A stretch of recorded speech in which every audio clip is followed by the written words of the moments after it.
Hello दोस्तों, स्वागत है आप सभी का। कैसे हैं आप सभी? आशा करता हूँ आप सभी की तैयारी बहुत अच्छी चली होगी, अच्छे तरीके से पढ़ाई कर रहे होंगे, मस्त तरीके से रह रहे होंगे।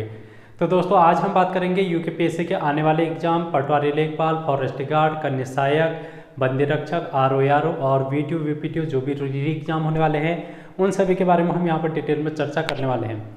और आज का टॉपिक हमारा रहेगा पंचायती राज उत्तराखंड का, और 2016 का जो पंचायती राज अधिनियम है उसको हम यहाँ पर डिटेल में डिस्कस करने वाले हैं। जैसे कि आप लोग तैयारी कर रहे हैं यहाँ पर फॉरेस्ट गार्ड की, पटवारी लेखपाल की या फिर वीडियो वीपीडीओ की, तो कहीं ना कहीं आप लोग इस विभाग के अंतर्गत आने वाले समय में काम करने वाले हैं। तो इस विभाग के बारे में आपको पता होना चाहिए, पंचायती राज किस तरीके से काम करता है, किस प्रकार की यहाँ की संरचना है, इसके बारे में हमको नॉलेज होनी चाहिए। और एग्जाम के पॉइंट ऑफ व्यू से भी ये टॉपिक इंपॉर्टेंट होता है, क्योंकि यहाँ से एग्जाम में प्रश्न पूछे जाते हैं। तो इसको हम डिटेल में डिस्कस करेंगे यहाँ पर। तो चलिए वीडियो को शुरू करते हैं।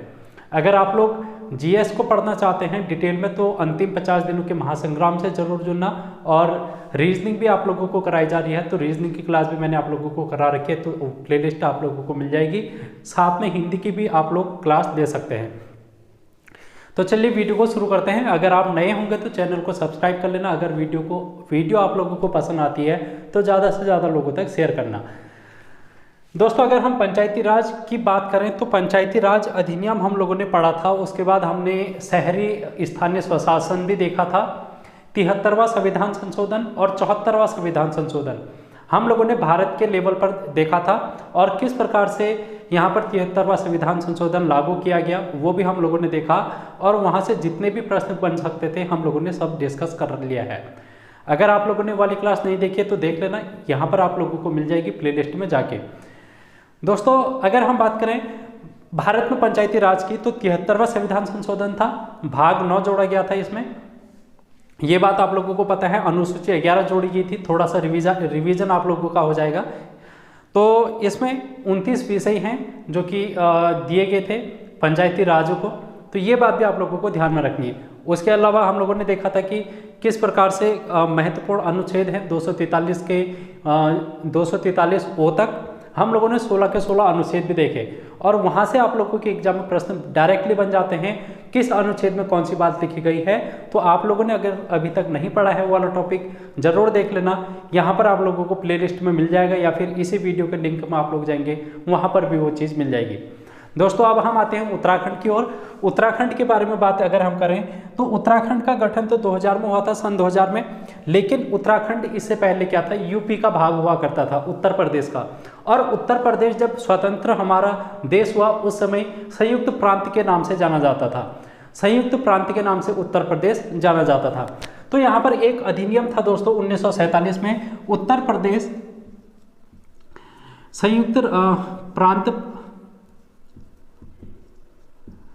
संयुक्त प्रांत पंचायती राज अधिनियम। और ये एक अधिनियम था 1947 का दोस्तों। इस अधिनियम के तहत उत्तर प्रदेश के जो ये प्रांत है वहाँ पर पंचायती राज की व्यवस्था की गई थी। उसके बाद इसमें परिवर्तन कर दिया जाता है 1961 में। 1961 में इसका नाम बदल के फिर उत्तर प्रदेश संयुक्त प्रांत, यहाँ पर आप लोग लिखेंगे उत्तर प्रदेश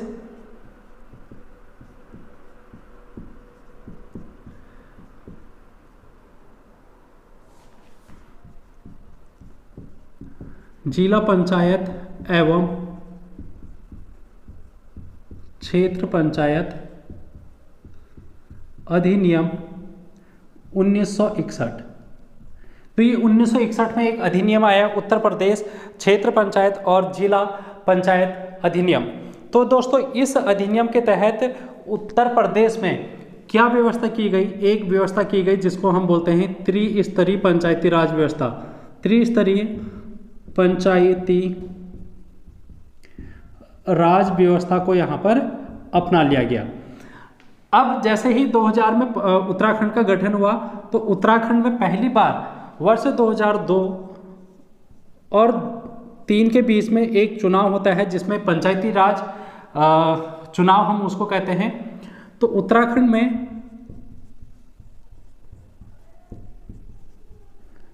पहली बार पंचायती राज चुनाव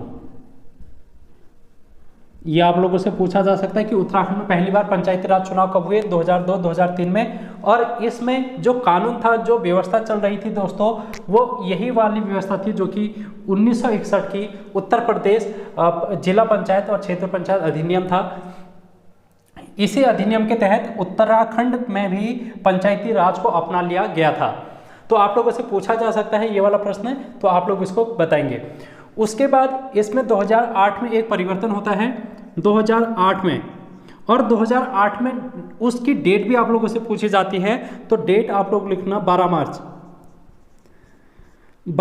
2008 में। और ये प्रश्न आप लोगों का सचिवालय सुरक्षा, मेरे ख्याल से जो पेपर हुआ था वहाँ पर ये प्रश्न पूछा गया था कि उत्तराखंड में पंचायती राज में आरक्षण की व्यवस्था महिलाओं के लिए कितने प्रतिशत बढ़ा दी गई थी।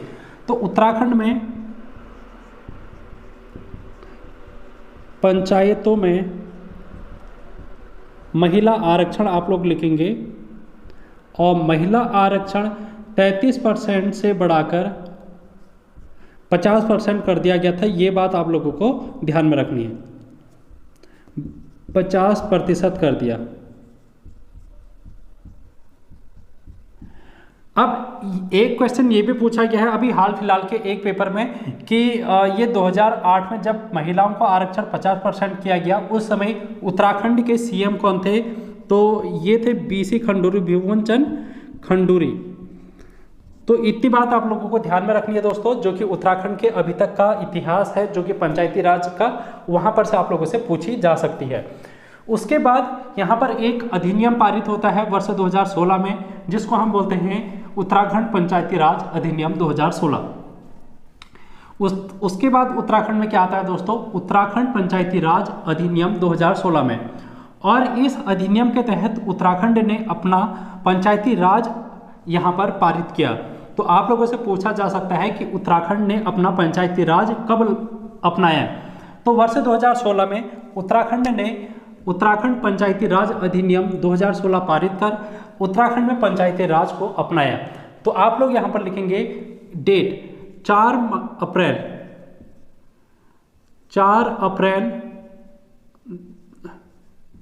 2016। यहाँ पर उत्तराखंड ने अपना पंचायती राज अपनाया या बनाया। ठीक है, ये प्रश्न आप लोगों से पूछा जा सकता है आने वाले एग्जाम में। 4 अप्रैल वर्ष 2016 की डेट आप लोगों को यहाँ पर ध्यान में रखनी है। दोस्तों, जब भी कोई अधिनियम बनता है या फिर जो भी कोई कानून बनता है तो उसमें कुछ प्रावधान होते हैं। तो इस अधिनियम में क्या प्रावधान थे, इसको भी हम डिस्कस कर लेते हैं। इस अधिनियम में दोस्तों उत्तराखंड में 6 भाग जोड़े गए थे। इसमें 6 भाग और 25 अध्याय इसमें जोड़े गए थे और 194 धाराएं इसमें जोड़ी गई थी। 6 भाग, 25 अध्याय और 194 धाराएं यहाँ पर क्या की गई थी, ऐड की गई थी। यानी कि जैसे हम लोग एक किताब मान सकते हैं। किताब में क्या होता है कि पहले चैप्टर 1 में फिर एक्सरसाइज 1.1, 1.2 इस तरीके से। तो यही चीज़ आप लोग यहाँ पर ध्यान में रखेंगे कि इस अधिनियम में 6 भाग, 25 अध्याय, 194 धाराएं यहाँ पर थी। उसके बाद यहाँ पर एक संशोधन होता है दोस्तों 2019 में। तो आप लोगों से पूछा जा सकता है कि इसमें संशोधन कब किया गया? वर्ष 2016 में अधिनियम पारित किया गया और वर्ष 2019 में इसमें संशोधन किया गया। अब हम यहाँ पर देखते हैं कि इसमें किस प्रकार की व्यवस्थाएं की गई थी। दोस्तों, इस अधिनियम के तहत उत्तराखंड में त्रिस्तरीय व्यवस्था को अपनाया गया था। त्रिस्तरीय व्यवस्था, तो ये आप लोगों को ध्यान में रखनी है कि त्रिस्तरीय व्यवस्था यहाँ पर अपनाई गई थी। और ये त्रिस्तरीय व्यवस्था में पहली है जिला स्तर पर, दूसरी है ब्लॉक स्तर पर, ब्लॉक स्तर, और तीसरी है सबसे निम्न में ग्राम स्तर। तो ग्राम स्तर में तो ग्राम पंचायत लिखेंगे दोस्तों, और ब्लॉक स्तर पर क्षेत्र पंचायत, और अगर हम जिला पंचायत की बात करेंगे तो यहां पर जिला स्तर में आ जाएगा। आप लोगों से पूछा जा सकता है कि पंचायती राज के सबसे निम्नतम स्तर कौन सा होता है या फिर सबसे निचला स्तर कौन सा होता है, तो ग्राम पंचायत है जो कि सबसे निचला स्तर होता है दोस्तों। सबसे निचला स्तर कौन सा होता है, ग्राम पंचायत। फिर ये मध्यम स्तर हो गया, ये मध्यम स्तर, और सबसे उच्च स्तर की अगर हम बात करेंगे तो हमारा आ जाएगा जिला पंचायत।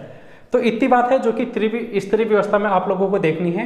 अब हम यहाँ पर एक एक करके हर एक टॉपिक को डिस्कस करेंगे। ग्राम पंचायत को भी देखेंगे, क्षेत्र पंचायत और जिला पंचायत को। यहाँ से देखेंगे कि किस प्रकार से आप लोगों के एग्जाम में प्रश्न बन सकते हैं।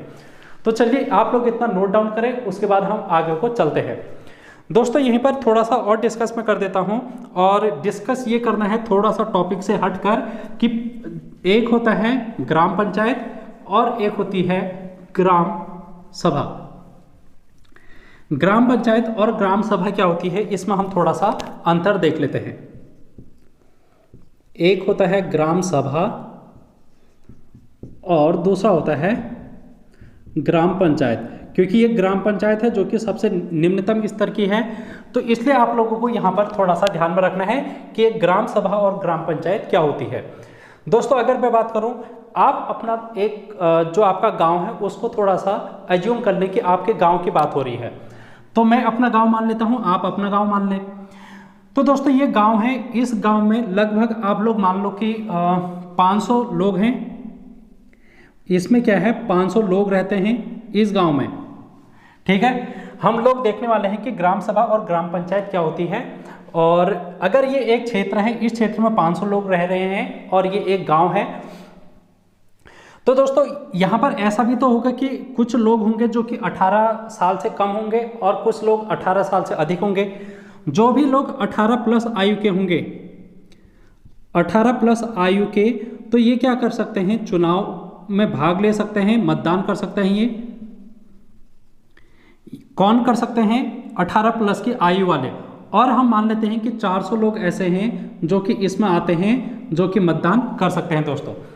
तो आप लोग देख रहे हैं कि एक क्षेत्र में वह व्यक्ति जो निर्वाचन कर सकते हैं या फिर चुनाव में भाग ले सकते हैं या फिर मतदान कर सकते हैं, उनसे मिलकर जो सभा बनती है उसको हम ग्राम सभा बोलते हैं दोस्तों। तो यहाँ पर आप लोग लिखेंगे ग्राम सभा में। यहाँ पर आप लोगों से पूछा जा सकता है बहुत बार कि ग्राम सभा या फिर ग्राम पंचायत में क्या अंतर होता है, और ये एक प्रकार का मेंस का टॉपिक भी बन जाता है। अगर आप लोग लोअर पीसीएस या फिर आरओ एआरओ या फिर अपर पीसीएस या कोई भी एग्जाम जहाँ पर मेंस में डायरेक्टली पूछा जाता है कि ग्राम पंचायत या फिर ग्राम सभा में अंतर बताइए, वहाँ पर आप लोग इस बात को नोट डाउन कर सकते हैं और आप लोगों के प्री के पॉइंट ऑफ व्यू से इंपॉर्टेंट रहेगा ये।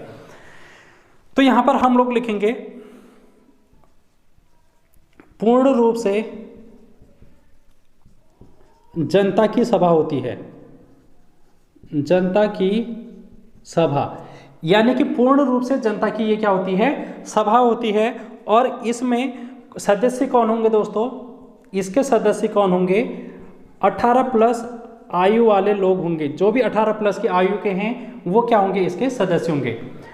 अब क्या होगा, देखो ये 18 प्लस आयु वाले कुछ लोगों को मतदान करेंगे।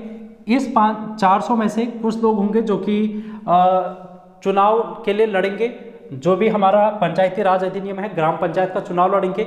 मान लिया जाए इसमें से 25 लोग हैं जो कि सदस्य बन के उठते हैं और इनको यहाँ पर से क्या दिया जाता है, चुनाव में मतदान दिया जाता है। और जब भी ये पार्टिसिपेट करके आएंगे, जब ये जीतेंगे तो एक प्रकार ये क्या बनाएंगे, ग्राम पंचायत बनाएंगे दोस्तों। तो यहाँ पर हम लोग देखेंगे कि ग्राम पंचायत में ग्राम सभा के सदस्यों द्वारा निर्वाचित, ग्राम सभा के सदस्यों द्वारा निर्वाचित ये किए जा रहे हैं, ठीक है ना। क्योंकि ये ग्राम सभा के सदस्य थे 400 लोग और इन लोगों ने ये 25 लोगों को निर्वाचित किया और ये 25 लोगों ने क्या बना दी, ग्राम पंचायत बना दी। तो आई होप आप लोगों को ये बात समझ में आ गई होगी ग्राम पंचायत और ग्राम सभा में। यहाँ पर आप लोग एक बात ये ध्यान में रखेंगे कि इसका विघटन नहीं किया जा सकता, लेकिन अगर दोस्तों बात करेंगे ग्राम पंचायत का विघटन किया जा सकता है, अभी समझा दूंगा मैं इसको, और इनका कार्यकाल 5 वर्ष का होता है। इसका मतलब क्या है कि जो भी हम लोगों ने ग्राम पंचायत के सदस्य चुने, इनमें जैसे कि हम लोग बात कर लेंगे ग्राम प्रधान हो गया, प्रधान, सरपंच, वार्ड बॉय, वार्ड अध्यक्ष, ये सभी लोग, तो ये हैं जो कि ग्राम पंचायत के सदस्य होते हैं। अब इनका विघटन किया जा सकता है, मैंने कहा, और इनका कार्यकाल 5 वर्ष का होता है, यानी कि जो ग्राम पंचायत का चुनाव होता है वो 5 वर्ष के लिए होता है, और इसका विघटन किया जा सकता है। कहने का मतलब ये है कि हम 5 साल से पहले ग्राम प्रधान के जो पद है उसको हम खारिज करके दोबारा चुनाव करा सकते हैं, यानी कि उसको पद से हटा सकते हैं। लेकिन यहाँ पर अगर ग्राम सभा की बात करेंगे दोस्तों, तो इसका विघटन नहीं किया जा सकता। विघटन क्यों नहीं किया जा सकता? क्योंकि 18 प्लस की आयु के जो भी इंसान ग्राम में रहेगा वो कभी भी इस ग्राम से कभी भी बाहर नहीं आ सकता, यानी कि वो हमेशा अपने ग्राम के अंतर्गत ही रहेगा। यानी कि कहने का मतलब है कि इसका कोई चुनाव नहीं किया जा सकता, तो इसलिए इसको हटाया नहीं जा सकता। तो इसलिए हम यहाँ पर कहेंगे कि इसका विघटन नहीं किया जा सकता है। तो आप लोगों को ग्राम सभा और ग्राम पंचायत में थोड़ा सा अंतर ध्यान में रखना है। अब हम चलते हैं अपने टॉपिक पर, जो कि हमारा मेन टॉपिक था, और इस टॉपिक में हम लोग देख रहे थे ग्राम पंचायत के बारे में। ग्राम पंचायत के बारे में हम लोग अब देखेंगे दोस्तों, और ग्राम पंचायत से आप लोगों के एग्जाम में प्रश्न आते हैं, तो आप लोगों को ध्यान में रखना है।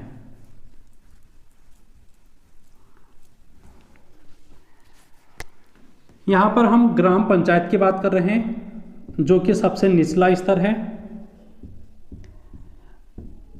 अब दोस्तों उत्तराखंड की अगर मैं बात करूं, उत्तराखंड में कुल कितनी ग्राम पंचायत है? उत्तराखंड में कुल कितनी ग्राम पंचायत है?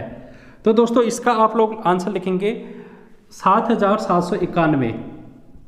7,791 है, जो कि उत्तराखंड में अभी वर्तमान में कुल ग्राम पंचायत है। ये आंकड़ा है 2019 के अनुसार। इसमें अगर आप लोगों से पूछा जाएगा सर्वाधिक ग्राम पंचायत वाला जिला, तो सर्वाधिक ग्राम पंचायत वाला जिला या फिर न्यूनतम ग्राम पंचायत वाला जिला, तो पौड़ी गढ़वाल होगा, जिसमें सबसे ज़्यादा है पौड़ी गढ़वाल, जहां पर सर्वाधिक मात्रा में ग्राम पंचायतें हैं, और हरिद्वार है जहां पर सबसे कम ग्राम पंचायतें हैं। तो ये बात भी आप लोगों से पूछी जा सकती है। उसके बाद ये जो ग्राम पंचायत का प्रावधान किया गया है, जैसे हम लोगों ने यहाँ पर देखा ना कि 25 अध्याय हैं, तो इसमें अध्याय कहाँ से कहाँ तक की बात कर रखी है, किस अध्याय में ग्राम पंचायतों के बारे में बात की है? तो 2 से लेकर 8 अध्याय तक, ये 25 अध्याय में से 2 से लेकर 8 अध्याय तक ग्राम पंचायतों के बारे में बात की गई है, और इसमें ग्राम पंचायतों के गठन की बात की गई है। ग्राम पंचायतों का गठन, उसमें चुनाव किस प्रकार से होगा, वहाँ का आय का स्रोत क्या होगा, आय का स्रोत, और कार्य क्या होगा इनका, ये सभी आदि आप लोग यहाँ पर आदि लिखेंगे। ये जो आदि हैं, मतलब ये सभी चीज़ें कहाँ पर लिखी गई हैं? ये जो अधिनियम है, इस अधिनियम के अध्याय 25 में 2 से लेकर 8 अध्याय तक ये सारी बातें ग्राम पंचायतों के गठन के बारे में बात की गई है। तो ये बात आप लोगों को ध्यान में रखनी है। अब हम थोड़ा सा और आगे की ओर बढ़ते हैं दोस्तों, थोड़ा सा और आगे की ओर बढ़ेंगे और ये देखेंगे कि ग्राम पंचायत अगर किसी क्षेत्र में गठित की जाएगी तो वहाँ पर आबादी क्या होनी चाहिए, आबादी कितनी होनी चाहिए किसी भी ग्राम पंचायत की? तो आप लोग लिखेंगे यहाँ पर आबादी, सबसे आप पहले आप लोग लिखेंगे पर्वतीय और फिर मैदानी। तो पर्वतीय क्षेत्र में तो 500 से 2000 तक, यानी कि 500 हो गया न्यूनतम और 2000 हो गया अधिकतम। अगर हम यहाँ पर बात करेंगे 1000 से 10,000, 1000 से 10,000। अगर दोस्तों किसी पर्वतीय क्षेत्र में 500 से लेकर 2000 के बीच में जनसंख्या है तो वहां पर ग्राम पंचायत का गठन किया जा सकता है। और मैदानी क्षेत्रों में 1000 से 10,000 के बीच में अगर आबादी है तो वहां पर ग्राम पंचायत का गठन किया जाएगा। तो ये बात आप लोगों को ध्यान में रखनी है दोस्तों। अब यहाँ पर से कितने सदस्य हैं जो कि चुने जा सकते हैं? सदस्यों की संख्या, सदस्यों की संख्या तो दोस्तों 7 से 15 सदस्य हैं जो कि ग्राम पंचायत में चुने जा सकते हैं। आप लोगों से पूछा जा सकता है कि ग्राम पंचायत के सदस्यों की न्यूनतम संख्या क्या होगी? तो न्यूनतम तो हो गया 7, अधिकतम हो गया 15। और इसी प्रकार आप लोगों से पूछा जा सकता है कि ग्राम पंचायत में पर्वतीय क्षेत्र की न्यूनतम आबादी कितनी होनी चाहिए? 500, अधिकतम 2000। मैदानी क्षेत्रों की न्यूनतम आबादी 1000, अधिकतम 10,000। तो इस तरीके से भी आप लोगों के एग्जाम में प्रश्न पूछे जा सकते हैं अगर टफ लेवल का थोड़ा सा बन जाएगा तो। अब हम इसकी संरचना देख लेते हैं, ग्राम पंचायत की संरचना।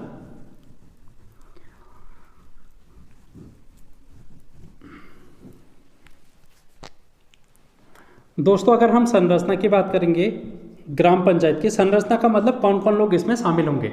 सबसे ऊपर आप लोग लिखेंगे प्रधान, प्रधान जो कि ग्राम प्रधान होता है, ग्राम प्रधान की बात करेंगे सबसे ऊपर। उसके बाद होता है उप प्रधान और इनके नीचे होगा पंचायत सदस्य।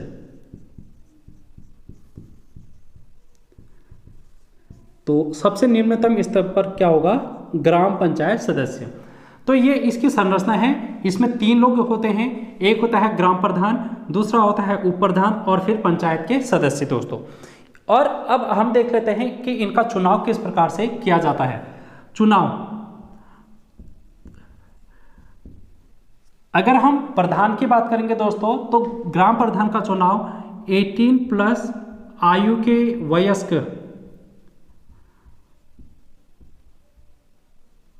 वयस्क करेंगे और ये होगा प्रत्यक्ष विधि से। कहने का मतलब यह है कि गांव के जो भी 18 वर्ष से अधिक आयु के लोग होंगे वो क्या करेंगे? ग्राम प्रधान का चुनाव करेंगे। और ये क्या होगा?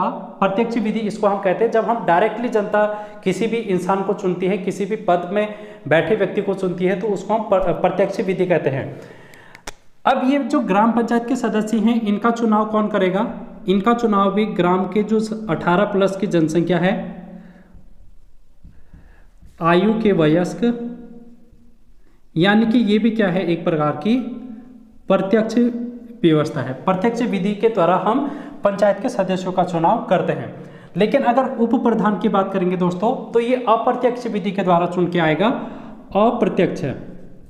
अब अप्रत्यक्ष कहने का मतलब है कि ये जो सदस्य हैं, ग्राम पंचायत के सदस्य हैं, ये लोग आपस में वोट करके एक व्यक्ति को चुनेंगे जो कि उप प्रधान होगा। तो हम यहाँ पर अप्रत्यक्ष विधि लिख देते हैं। अप्रत्यक्ष में हम लोग देखेंगे पंचायत के सदस्य।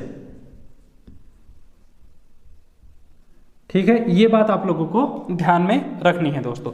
इतनी बात है जो कि अभी तक हम लोगों ने देख ली है। यहाँ से एग्जाम में प्रश्न बन जाते हैं तो आप लोगों को ध्यान में रखना है। अब इसके बाद थोड़ा सा और ध्यान में रखेंगे और ये बात ध्यान में रखनी कि इनकी योग्यता क्या होनी चाहिए। जो भी ये सदस्य चुने गए हैं इनकी योग्यता क्या होनी चाहिए। तो 21 वर्ष की आयु आप लोगों को ध्यान में रखनी है। 21 वर्ष की आयु, अगर 21 वर्ष की आयु किसी भी व्यक्ति की है तो वो ग्राम पंचायत के प्रधान, उप प्रधान या फिर पंचायती सदस्य चुनने के योग्य वो होगा। आप लोग अगर 21 वर्ष के हैं तो ग्राम पंचायत के चुनाव आप लोग लड़ सकते हैं। इसके बाद आप लोग लिखेंगे योग्यता के बाद शपथ। दोस्तों ये जो शपथ है ना, ये किसके समक्ष शपथ लेते हैं। तो अगर हम शपथ की बात करेंगे दोस्तों तो ये आ जाएगा इसमें वीडियो दोस्तों इसमें आ जाएगा।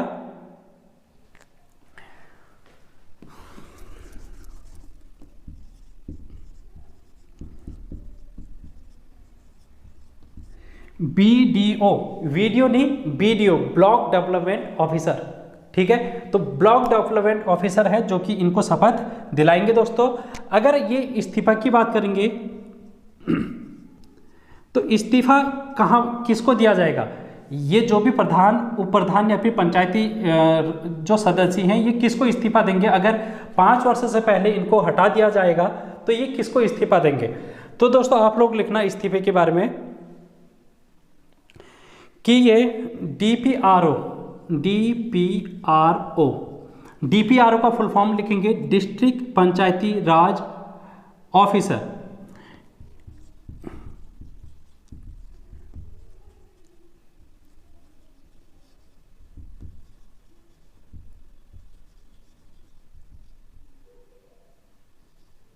ठीक है, डिस्ट्रिक्ट पंचायती राज ऑफिसर के समक्ष ये अपना इस्तीफा देंगे दोस्तों। तो इतनी बात आप लोगों को ध्यान में रखनी है।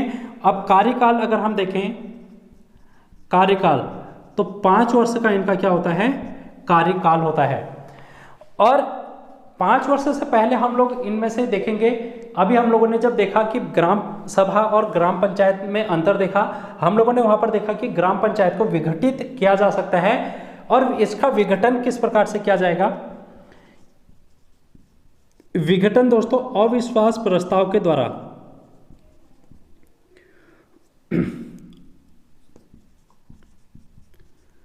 अविश्वास प्रस्ताव यानी कि ये जो सदस्य हैं ये लोग क्या करेंगे, इस ग्राम प्रधान का विघटन कर सकते हैं एक अविश्वास प्रस्ताव पारित करके। यानी कि ये कहेंगे कि हम अपने ग्राम प्रधान से सहमत नहीं हैं, हम हटाना चाहते हैं, और हम हटाना चाहते हैं तो इसके लिए कितने लोगों का अविश्वास प्रस्ताव पारित होना चाहिए दोस्तों। तो आप लोग लिखेंगे यहां पर 50% प्लस 1, यानी कि कुल जितने भी सदस्य होंगे, मान लिया जाए किसी ग्राम पंचायत में 20 सदस्य हैं, ग्राम पंचायत में 20 सदस्य हैं और एक ग्राम प्रधान है, तो इस एक ग्राम प्रधान को हटाने के लिए कितने लोगों का अविश्वास प्रस्ताव यहां पर होना चाहिए। तो 50% मैंने लिख रखा है, 50% का मतलब होता है आधा, तो 20% का आधा हो गया 10 प्लस 1, 10 प्लस 1 मतलब 11 लोग। 11 लोग इस अविश्वास प्रस्ताव को पारित करेंगे और इस प्रकार से इस ग्राम प्रधान के पद को खारिज किया जा सकता है और 5 वर्ष से पहले हम ये अविश्वास प्रस्ताव लाएंगे। अब आप लोगों को ये ध्यान में रखना है कि ये अविश्वास प्रस्ताव पहले 1 साल तक नहीं लाया जा सकता और अंतिम के 6 वर्ष में भी 6 महीने में भी नहीं लाया जा सकता। यानी कि जैसे इसको 1 साल हो गया है, 1 साल अगर इसको हो गया है उसके बाद ही हम यहाँ पर लाएंगे। 1 वर्ष से कब तक, क्योंकि 5 वर्ष तक ये इसका पद होता है, तो 5 वर्ष में अगर हम 6 महीने कम कर देंगे 4.5 वर्ष, तो 1 वर्ष से 4.5 वर्ष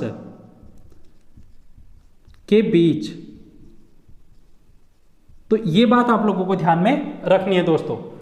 अब एक प्रश्न और पूछा जाता है कि इसका जो सचिव होता है, ग्राम पंचायत का सचिव कौन होता है, उसका नाम क्या होता है। तो आप लोग यहां पर लिखेंगे VDO, विलेज डेवलपमेंट ऑफिसर। शपथ BDO, अगर सचिव की बात करेगा तो VDO आप लोग लिखेंगे। तो ये कंफ्यूजन आप लोग मत रखना सचिव और शपथ में, ठीक है। तो हमारा यहां पर हो चुका है दोस्तों ग्राम पंचायत। एक प्रश्न और पूछा जा सकता है ग्राम पंचायत में कि इसकी समितियां कितनी होती हैं, इसमें समितियां कितनी होती हैं। तो यहीं पर हम लोग लिख लेते हैं समितियां। समितियां दोस्तों इसमें 6 प्रकार की समिति होती है, ठीक है ना। अब एक प्रश्न और पूछा जा सकता है ग्राम पंचायत से, उसको भी हम यहीं पर देख लेते हैं।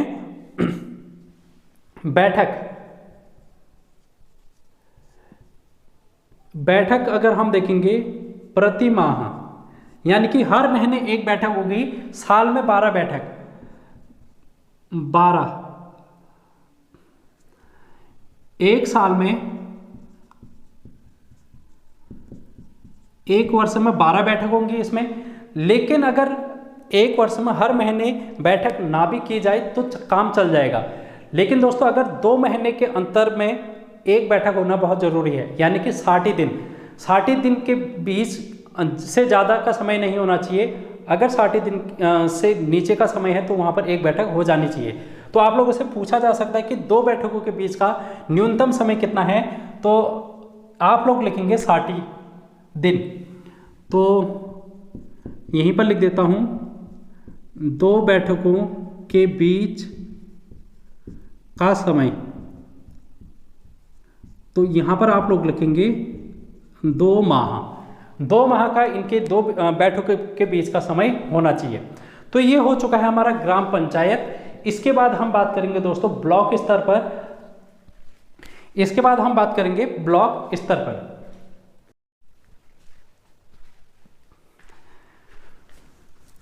आई होप आप लोगों को ग्राम पंचायत के बारे में समझ में आ चुका होगा। अब इसके बाद हम बात करेंगे दोस्तों ब्लॉक स्तर पर। ब्लॉक स्तर पर हम देखेंगे क्षेत्र पंचायत को।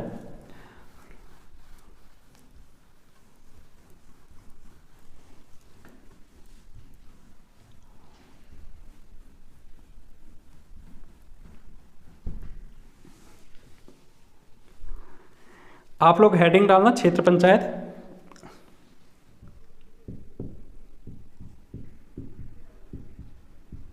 क्षेत्र पंचायत दोस्तों ब्लॉक स्तर पर होता है, ये ब्लॉक स्तर। और अभी वर्तमान में उत्तराखंड की बात करेंगे तो उत्तराखंड में कुल कितने ब्लॉक हैं? कुल ब्लॉक 95 हैं। सर्वाधिक ब्लॉक वाला जिला कौन सा है और न्यूनतम? तो सर्वाधिक की दोस्तों अगर हम बात करेंगे तो पौड़ी गढ़वाल है, यहां पर 15 ब्लॉक हैं। ठीक है, पौड़ी गढ़वाल में 15 ब्लॉक हैं। और उसके बाद न्यूनतम की अगर बात करेंगे तो बागेश्वर और रुद्रप्रयाग, यहां पर 3-3 हैं। ठीक है, दोनों में 3-3 हैं।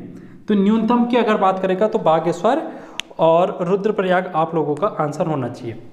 इसके बाद अगर हम बात करेंगे दोस्तों ये किस अध्याय में, क्षेत्र पंचायत के बारे में किस अध्याय में बात की गई है, तो आप लोग लिखेंगे दोस्तों 9 से लेके 15 अध्याय तक। 9 से लेके 15 अध्याय 25 में से 9 से लेके 15 तक क्षेत्र पंचायत के बारे में बात की गई है। यहाँ पर इसके गठन की बात, इनका जो निर्वाचन है, इनका जो कर्तव्य है, इनका जो कार्य है, क्षेत्र पंचायत के बारे में बात की गई है। अब हम थोड़ा सा और आगे की ओर चलते हैं।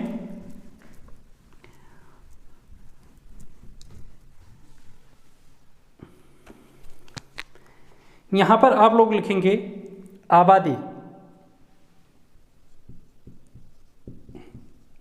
आबादी कितनी होनी चाहिए दोस्तों अगर क्षेत्र पंचायत की बात करेंगे तो पर्वतीय क्षेत्र और मैदानी।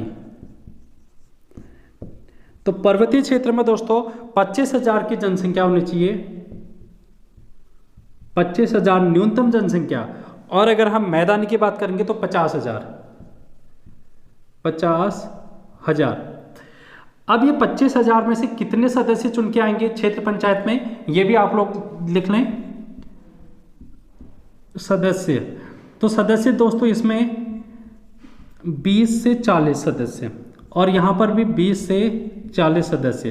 कहने का मतलब ये है कि अगर 25,000 किसी भी क्षेत्र आबादी है किसी भी क्षेत्र की, तो वहां पर न्यूनतम 20 सदस्य है जो कि चुन के आ सकते हैं। अगर मैदानी क्षेत्र में 50,000 है तो वहां पर भी 20 सदस्य न्यूनतम आ सकते हैं। आप लोगों से पूछा जा सकता है कि अधिकतम कितने सदस्य यहाँ पर क्षेत्र पंचायत में चुन के आ सकते हैं, तो 40 सदस्य हैं जो कि अधिकतम चुन के आ सकते हैं।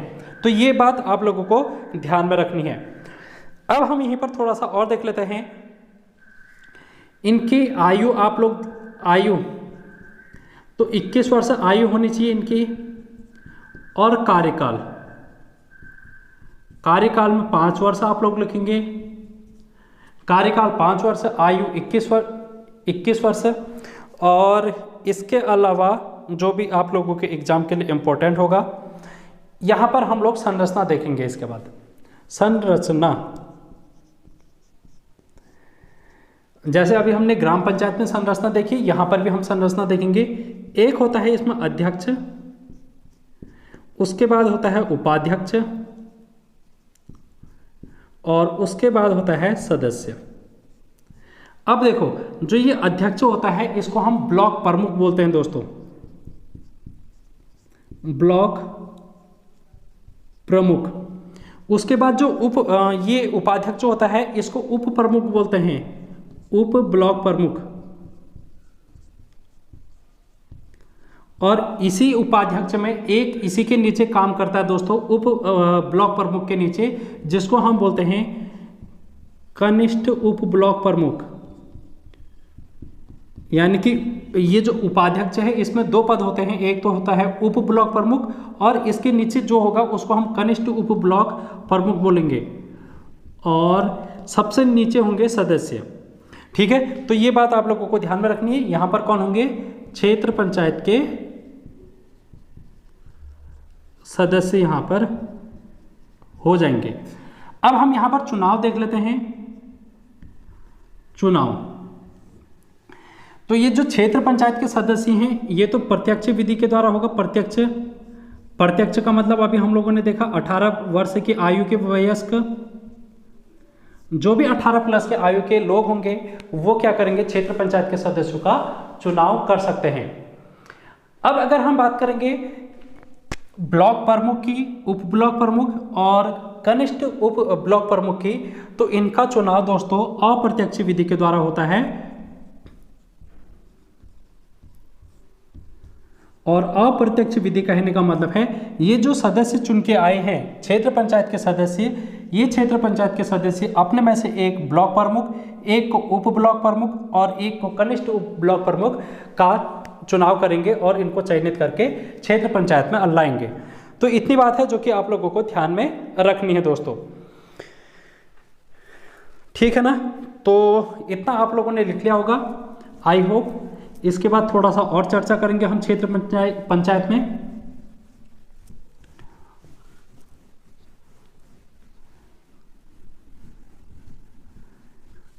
क्षेत्र पंचायत में थोड़ा सा और हम यहां पर डिस्कस करते हैं।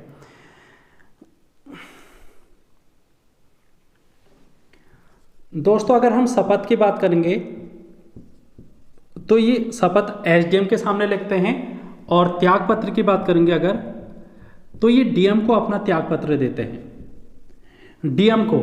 और दोस्तों अगर हम सचिव की बात करेंगे, सचिव की, तो यहां पर आ जाएगा बीडीओ। बीडीओ जो होगा यहाँ पर का सचिव होगा क्षेत्र पंचायत का सदस्य। शपथ एसडीएम के सामने लेंगे, और अगर हम बात करेंगे त्याग पत्र तो जिला मजिस्ट्रेट डीएम के सामने लेगा, और सचिव बीडीओ ब्लॉक डेवलपमेंट ऑफिसर है, जो कि इसका आंसर होगा। अब यहाँ पर आप लोग देखेंगे कुल बैठक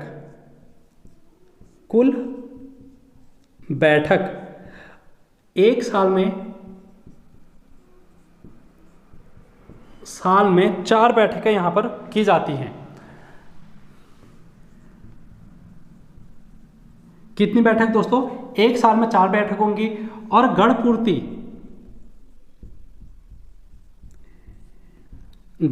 दोस्तों अगर आप लोग लिखेंगे गणपूर्ति, तो 1/3 सदस्यों की गणपूर्ति यहां पर होना चाहिए। इसका मतलब क्या है गणपूर्ति का? कि अगर एक, जैसे बात करें हम 100 सदस्य हैं, क्षेत्र पंचायत में 100 सदस्य हैं, 1/3 का मतलब यहाँ पर 33 सदस्य। ये 33 सदस्य बैठक के लिए अनिवार्य होने चाहिए। अगर 33 से कम होंगे तो बैठक आयोजित नहीं की जा सकती है। कहने का मतलब है कि 33 का अनिवार्य होना आवश्यक है। 33 से ज़्यादा भी हो सकते हैं, लेकिन न्यूनतम 33 का होना जरूरी है। अब यहां पर एक चीज और ध्यान में रखनी है आप लोगों ने, पदेन सदस्य कौन कौन होते हैं?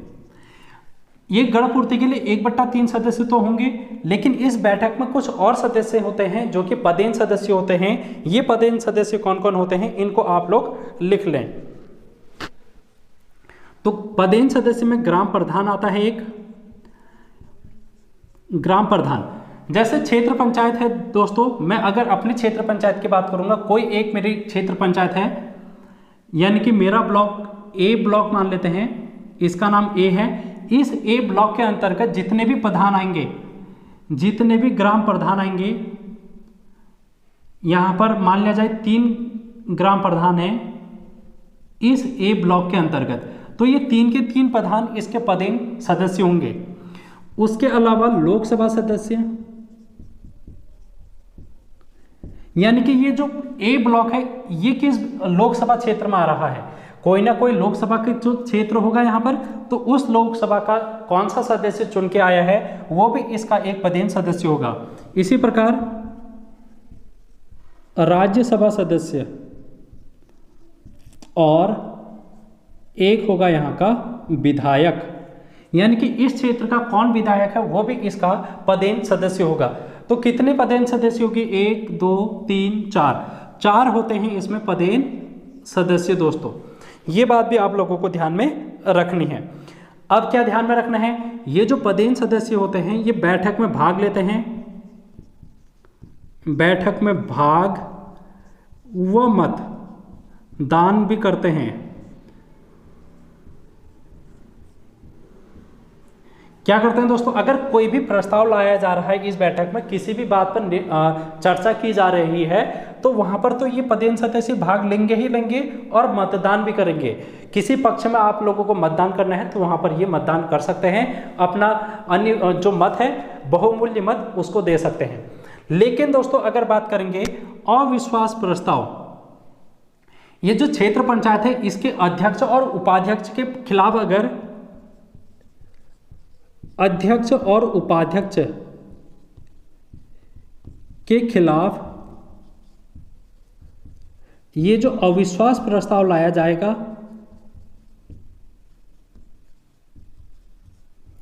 की स्थिति में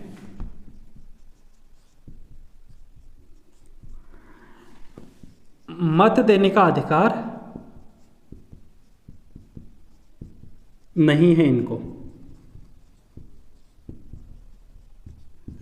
यानी कि अगर अध्यक्ष और उपाध्यक्ष के खिलाफ इनको हटाने की चर्चा बात की जा रही है इस बैठक में, तो उस कंडीशन में ये जो पदेन सदस्य होंगे वो क्या करेंगे, मतदान नहीं कर सकते हैं।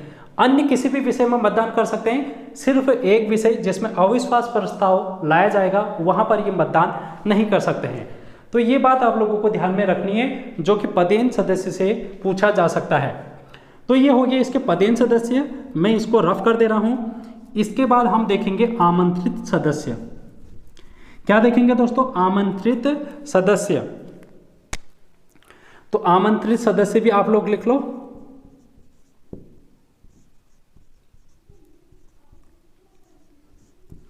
अभी हम लोगों ने देखा कि ग्राम प्रधान भी आ गया है इस ब्लॉक के अंतर्गत, इसके नीचे ग्राम प्रधान है वो भी आ गए हैं इसकी बैठक में, इससे ऊपर लोकसभा वाले भी आ गए हैं, राज्यसभा वाले भी आ गए हैं, विधायक भी आ गया है, लेकिन जिला पंचायत सदस्य नहीं आया दोस्तों।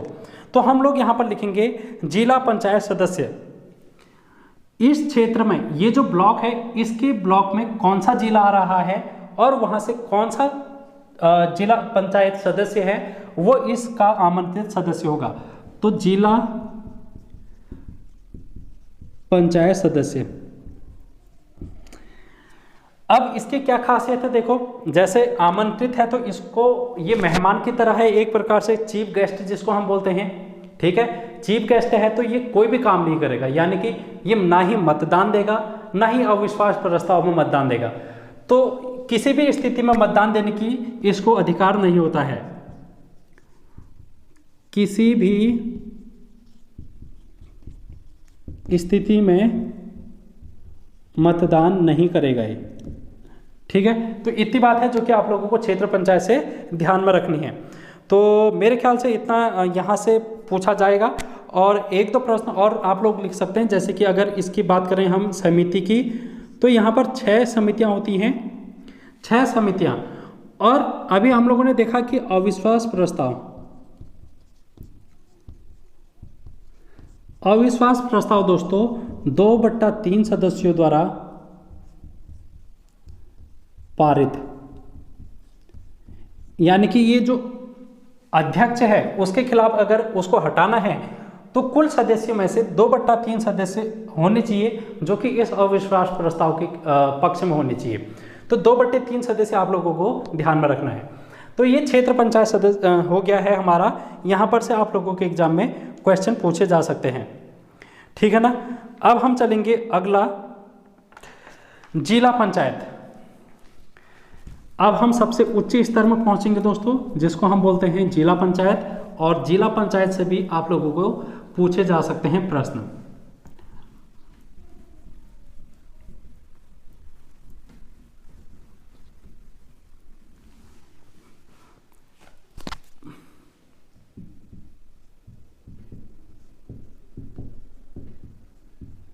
जिला पंचायत, तो जिला पंचायत दोस्तों अगर हम बात करें उत्तराखंड की तो 13 जिले हैं यहाँ पर, ठीक है, 13 जिले हैं कुल। अब क्या ध्यान में रखना है यहाँ पर से, आबादी। सबसे पहले तो आबादी, आबादी पर्वतीय क्षेत्र में कितनी होनी चाहिए और मैदानी में कितनी होनी चाहिए, ठीक है। अभी जो आबादी है दोस्तों, इसकी अगर हम बात करें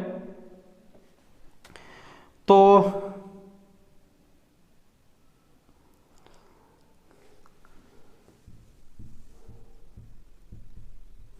24,000 की जनसंख्या होनी चाहिए पर्वतीय क्षेत्र में और 50,000 की जनसंख्या होनी चाहिए मैदानी क्षेत्र में।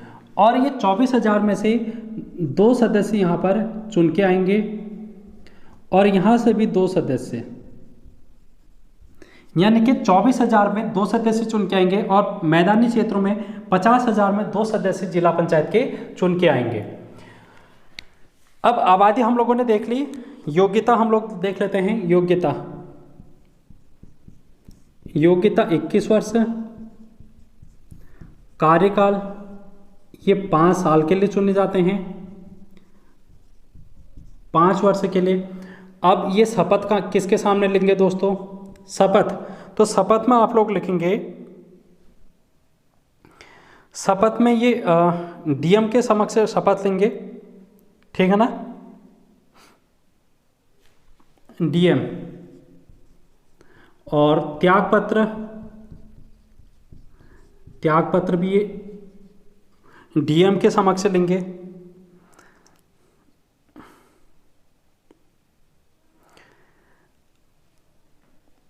एक बात और ध्यान में यहां पर से आप लोगों को ध्यान में रखनी है, और वो ये है कि बैठक, एक साल में 3 बैठक होंगी यहाँ पर। और ये बैठक की गण पूर्ति के लिए कितने सदस्यों का होना अनिवार्य है, तो 1/3 सदस्य आप लोग इसमें नोट डाउन करेंगे।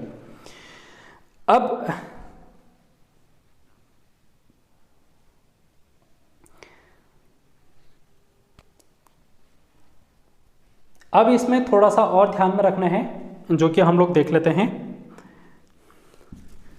आई होप आप लोगों ने इतना लिख लिया होगा।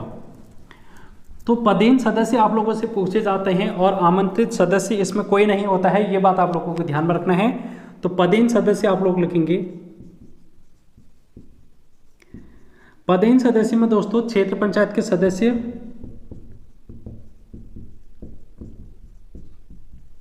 और लोकसभा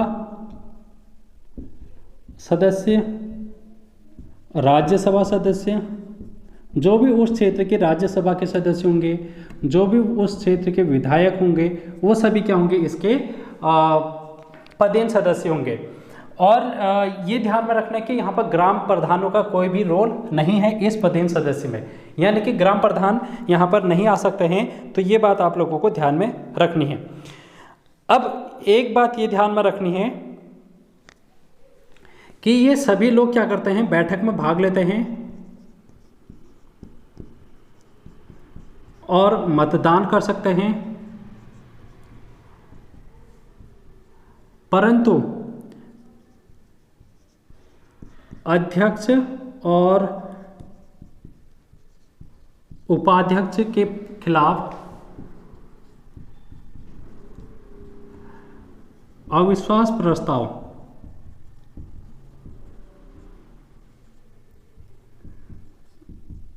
मतदान नहीं करेंगे।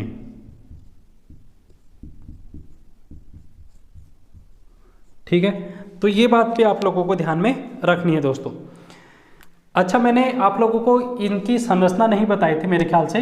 संरचना तो देख लो यहाँ पर संरचना हम लोग देख लेते हैं। तो संरचना में एक अध्यक्ष होता है, उसके नीचे उपाध्यक्ष होता है एक, और फिर नीचे से सबसे सदस्य होते हैं। अब ये जो सदस्य होते हैं दोस्तों, इनका चुनाव तो प्रत्यक्ष विधि के द्वारा किया जाता है, प्रत्यक्ष विधि के द्वारा इनका चुनाव किया जाता है। और ये अध्यक्ष और उपाध्यक्ष जो है इनके अप्रत्यक्ष विधि द्वारा इनका चुनाव होता है। ठीक है, तो ये बात आप लोगों को ध्यान में रखनी है कि जो सदस्य हैं इनको तो हम लोग चुन के भेजेंगे, और उपाध्यक्ष और अध्यक्ष का चुनाव ये जो सदस्य हैं ये लोग आपस में करके एक अध्यक्ष और उपाध्यक्ष का चुनाव करेंगे। तो इतनी बात है जो कि आप लोगों को ध्यान में रखनी है दोस्तों, और इससे ज़्यादा प्रश्न यहाँ से नहीं बनेंगे। तो अविश्वास प्रस्ताव अगर हम देखेंगे तो 2/3 यहाँ पर अविश्वास प्रस्ताव 2/3 सदस्य के द्वारा पारित किया जाता है, ये बात भी आप लोग ध्यान में रखेंगे। तो इतने सारे प्रश्न यहाँ पर से पूछे जा सकते हैं, आप लोगों को ध्यान में रखना है। और अध्याय की बात करेंगे दोस्तों, तो अध्याय 16 से लेकर 23 अध्याय तक, ठीक है, ये जो अध्याय है क्षेत्र पंचायत के लिए 16 से लेकर 23 अध्याय तक यहाँ पर चर्चा की गई है। तो इस प्रकार पंचायती राज अधिनियम है जो कि उत्तराखंड का हम लोगों ने देखा, और यहाँ पर से एग्जाम में जो भी प्रश्न आता है तो अब आप लोग करके आ जाएंगे। अब यहाँ से कोई भी प्रश्न नहीं छूटेगा, ऐसी मैं उम्मीद करता हूँ, क्योंकि हर एक चीज़ यहाँ पर डिस्कस कर ली गई है। तो आज की वीडियो में इतना ही, मिलते हैं नेक्स्ट वीडियो में। Take care, bye bye.